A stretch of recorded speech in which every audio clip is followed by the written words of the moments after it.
Arya Wiguna tampaknya terlalu silau dengan popularitas hingga dengan mudahnya membuat sensasi. Arya lupa, ketenaran yang ia dapat tak lebih karena rasa kasihan yang berujung empati saat dirinya mengaku sebagai korban subur. Sayang, Arya seperti kacang lupa kulitnya. Bahkan diam-diam Arya dituding bertemu dengan pengacara subur. Sebuah tindakan yang dinilai sebagai pengkhianatan untuk perjuangan Adi Bing Slamet CS yang tetap kukuh mempidanakan subur.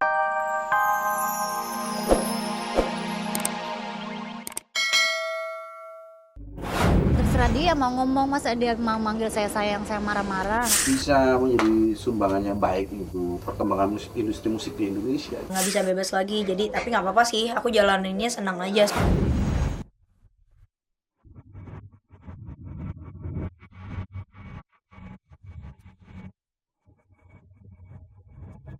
Entah dengan apa Arya Wiguna patut diibaratkan.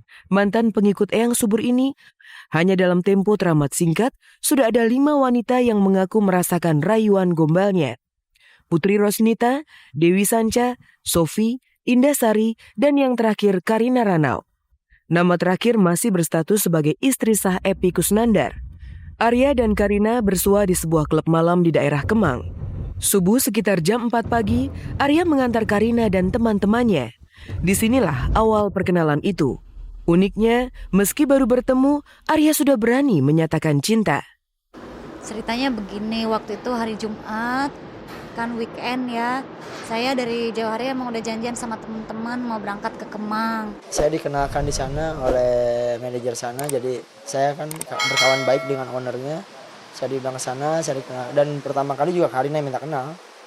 Cuman ya pas memang waktu itu memang Arya bilang suka sama saya. Ada rasa senang dengan dia karena anak orangnya kelihatannya lucu ya, terus cepat akrab, terus kelihatan kayaknya sayang sama anak.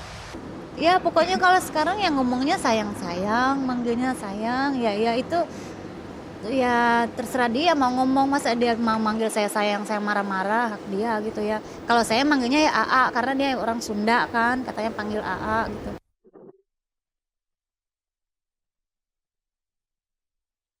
Tak ada yang menyangka, tak ada yang menduga. Pagi subuh itu, Epy Kusnandar ternyata datang ke apartemen sang istri. Epy yang memang sudah setahun memilih pisah rumah dengan Karina, bermaksud mengantar belanja bulanan untuk sang istri dan anak mereka. Namun apa daya, di hadapannya sang istri justru ditemani pria lain. Subuh yang benar-benar kelam bagi Epy. Membuat otak saya yang kereng gitu, kayak bebegig gitu, bebegig. Kalau emang Bang Epy sayang dengan istrinya Karina, kenapa nggak marah sama saya pada saat di lokasi kan? Kan bisa aja menegur saya, Arya ngapain kamu nganterin istri saya subuh-subuh? Ya pasti saya bilang, oh maaf Bang Epy, saya nggak tahu ini istri Bang Epy. Ya udah. Ngagebeg saya mah.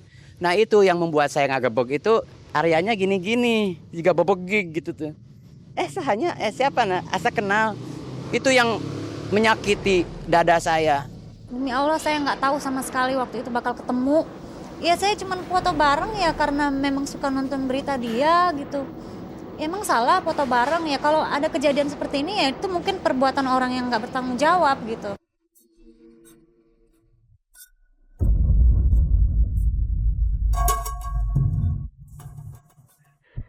Arya Wiguna tampaknya terlalu silau dengan popularitas hingga dengan mudahnya membuat sensasi. Arya lupa, ketenaran yang ia dapat tak lebih karena rasa kasihan yang berujung empati saat dirinya mengaku sebagai korban subur. Sayang, Arya seperti kacang lupa kulitnya. Bahkan diam-diam Arya dituding bertemu dengan pengacara subur. Sebuah tindakan yang dinilai sebagai pengkhianatan untuk perjuangan Adi Bing Slamet CS yang tetap kukuh mempidanakan subur. Ya saya dengar sih Arya ya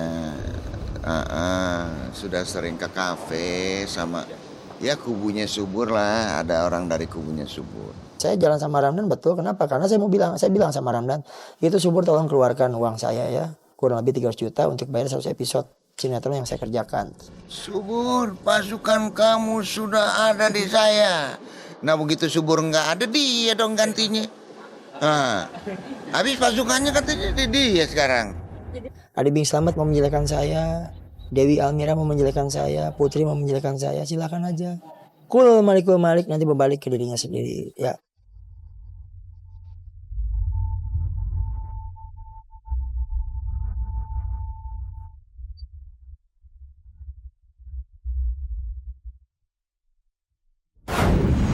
Sementara itu, Fatin Sidkia Lubis mulai menikmati repotnya menjadi seorang artis. Setelah sukses menjadi juara X Factor Indonesia, pelajar kelas 2 SMA ini harus berjibaku dengan banyak kegiatan dari mulai bernyanyi di panggung hingga pemotretan. Fatin juga harus direpotkan dengan berbagai permintaan fans untuk berfoto. Lalu seperti apa Fatin menyikapi kehidupan barunya? Pemirsa, selama 30 menit ke depan bersama saya Anastasia Vera, inilah kabar teraktual untuk Anda. Tak ada kabar yang tak kami kabarkan karena kami kabar-kabar. Fatin Sidkia Lubis. 5 bulan lalu ia sama sekali tak dikenal secara luas oleh publik di negeri ini. Namun sekarang Fatin menjelma menjadi sosok artis baru yang selalu menjadi pusat perhatian banyak orang.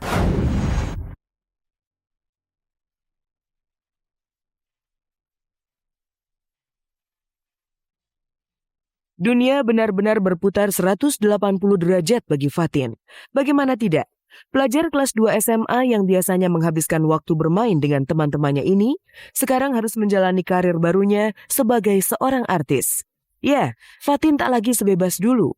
Banyak tugas yang harus ia lakoni. Seperti beberapa waktu lalu, pagi-pagi benar Fatin buru-buru berkemas lalu bergegas meninggalkan rumah untuk tampil di atas panggung. Halo pemirsa, sekarang mau manggung ya di Serpong dan udah berangkat dari jam apa ini? Jam 10-an biar nggak kena macet. Semoga nggak kena macet. Amin.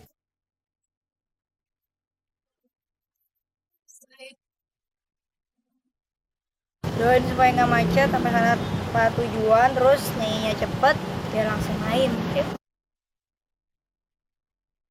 Sebenarnya udah siang, cuma aku keawalan, jadi masih sepi banget, belum ada orang sama sekali.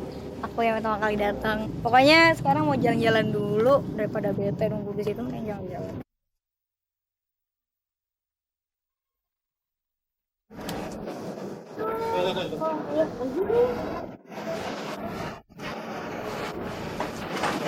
Oke, iya sama-sama.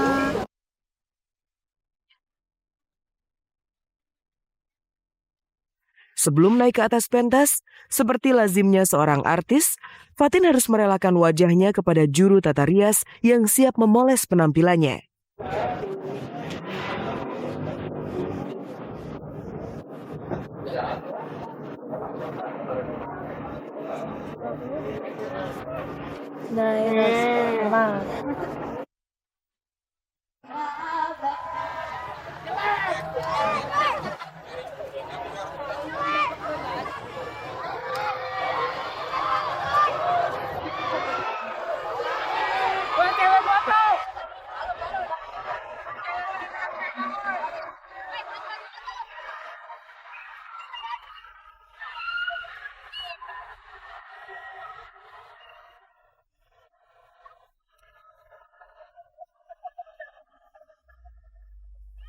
Aku dikasih lagu ini sebenarnya nggak begitu nerima ya, soalnya lagu ini galau dan apa ya, lagu ini galau dan mellow gitu, nggak aku banget. Aku kan kalau bawain lagu seringan yang kayak beatnya ceria, terus bawainnya enak blues gitu.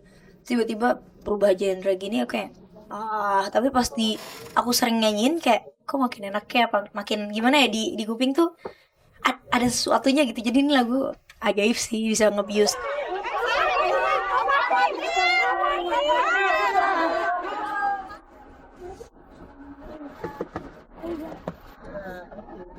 Tadi tuh rasanya gimana ya? Di backstage rasanya kayak deg-degan gitu kan. Terus kayak aduh ini gimana ya, mau nanti bakal ke depan atau enggak.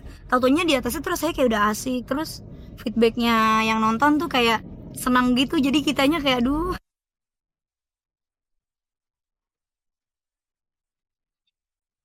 Sukses meraih juara pertama X Factor Indonesia membuat Fatin mengangkasa.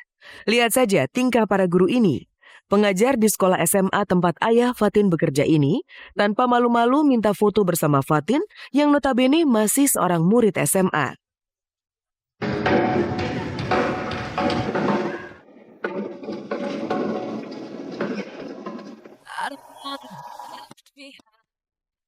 Inilah dunia baru yang harus dijalani Fatin.